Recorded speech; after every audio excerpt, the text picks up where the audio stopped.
Hi guys, next project aku adalah flashing aircon. Dengan cuaca panas ni, aku rasa aircon aku ni macam tak perform pula. So aku nak tunjuk kat korang kat mana aku pergi buat flashing, iaitu di Bandar Seri Putra, Zordak Motorsport. Inilah dia mesin flashing tu.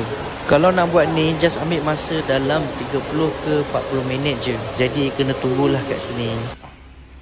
Zahin. Okay, Ahin nak apa? Nak reska ni. Tambahan nak bagi aircon ni lagi sejuk, kita cuci dulu kat area sini. Aku selalu hantar dekat Zordak Motorsport ni sebab pekerja dia semua mahir dan pakar.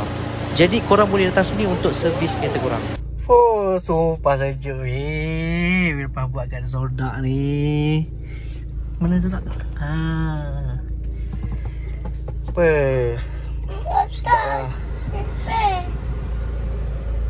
Ni baru betul-betul aircon. Kalau tak rasa sauna. Okay guys, thank you.